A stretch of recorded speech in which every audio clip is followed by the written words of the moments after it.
La force de l'incrédulité se trouve dans les intérêts personnels et les considérations naturelles qui regardent les choses à la lumière de l'avantage ou du désavantage propre. Laissez ces choses entrer pour un moment et vous ne tarderez pas à vous questionner et à douter, vous trouvant dans l'incrédulité car l'essence de la foi est exactement à l'opposé. Quand les choses sont contre vous et vos intérêts, que vous perdez votre vie et tout ce que vous avez, mais vous croyez Dieu et vous avez confiance en lui. Ceci est la foi en vérité. Ceci est l'essence de la foi. Mais la foi n'est pas une vraie foi. Lorsque nous croyons Dieu pendant que le soleil brille et que tout va bien, Israël a occupé le terrain naturel avec tant de persistance qu'il s'est trouvé plus dans l'incrédulité que dans la foi. C'était ce qui les aveugla. De sorte que quand nous l'analysons, cette incrédulité aveugle n'est autre chose qu'occuper un terrain différent du terrain de la résurrection, c'est-à-dire occuper un terrain que Dieu a placé sous la malédiction, que Dieu a défendu, sur lequel il a inscrit pour les croyants l'avertissement. Restez à distance.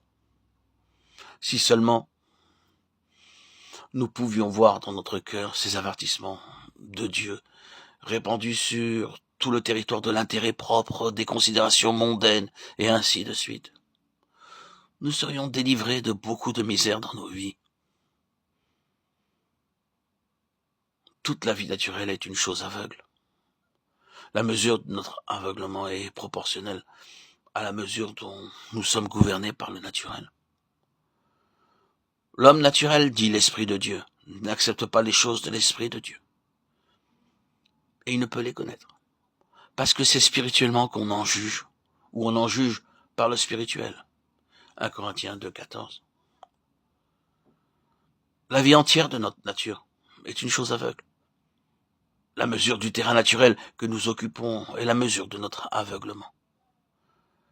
Dieu avait cherché à faire sortir Israël de ce terrain et les établir sur le terrain de la résurrection pour être gouverné non pas par le naturel mais par l'esprit. Être gouverné par l'esprit signifie marcher à la lumière, signifie avoir la lumière, signifie voir.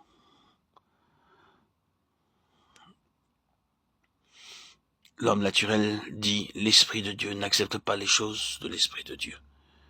Et il ne peut les connaître parce que c'est spirituellement qu'on en juge, ou on en juge par le spirituel. Or, le Seigneur c'est l'Esprit, et là où est l'Esprit du Seigneur, là est la liberté. 2 Corinthiens 3,17. Lorsque les cœurs se convertissent au Seigneur, le voile est ôté. Verset 16.